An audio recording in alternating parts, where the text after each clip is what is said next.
सर्व दत्त परिवारास साष्टांग प्रणिपात. दत्त माझा मी दत्ताचा. रचना श्री गुरुदत्त चरणी अर्पण. तत्पूर्वी एक लाईक माझ्या स्वामींसाठी.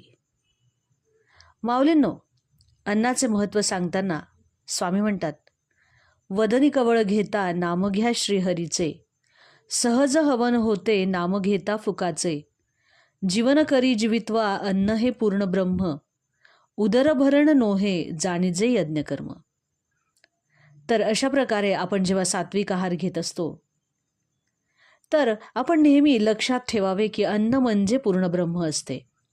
आणि ज्या वेळेला आपण आपल्या घरामध्ये तयार असलेले सात्विक अन्न ग्रहण करतो त्यावेळेला आपण ते भूमीवर बसूनच शक्यतोवर घ्यावे. त्यामुळे ही जी भूमाता आहे ना, ती आपल्यावरती संतुष्ट राहते.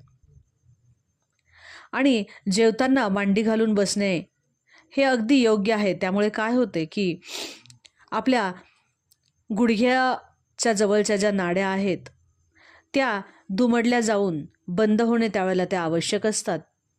त्याच प्रकारे आपल्या पोटावरही मांडी घालून बसल्यामुळे ताण पडत नाही आणि त्यामुळे आपल्याला कुठल्याही प्रकारचा पोटाचा त्रास देखील होत नाही.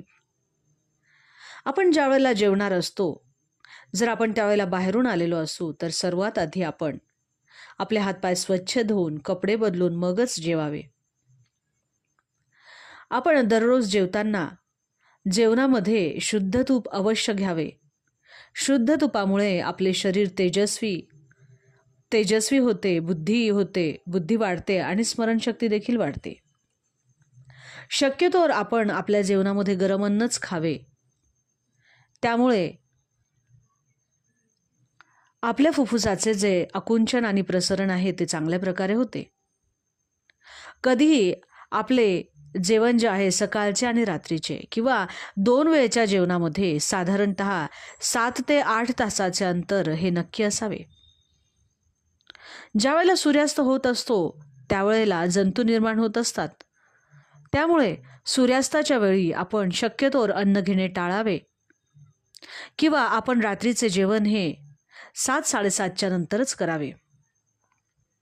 बाहेरचे अन्न शक्यतोवर टाळावे.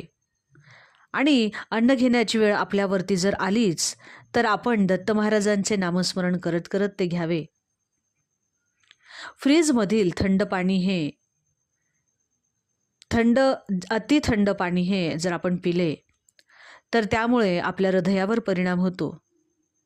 त्यामुळे ज्या वेळेला आपण उन्हातून बाहेरून आतमध्ये येतो त्यावेळेला आपण पाण्याबरोबर एक छोटासा गुळाचा तुकडा अवश्य खावा.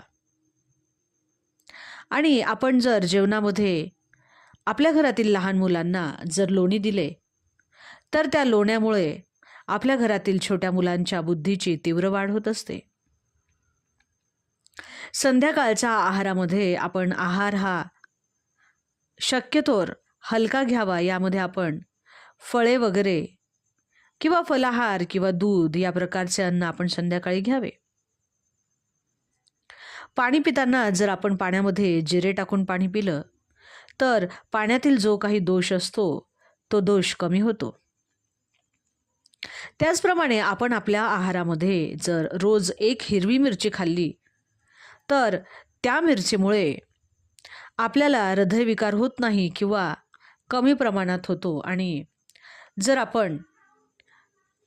आपण हिरवी मिरची खाल्ली तर आपले रक्त तापते आणि त्यामुळे आपल्या शरीरातील जो काही रक्तप्रवाह आहे तो बऱ्यापैकी जोराने सुरू होतो. आणि त्यामुळे काय होते की आपल्या शरीरातील ज्या सर्व शिरा आहेत त्या शिरा मोकळ्या होतात आणि आपल्या शरीरातील रक्त पातळ होण्यास मदत होते.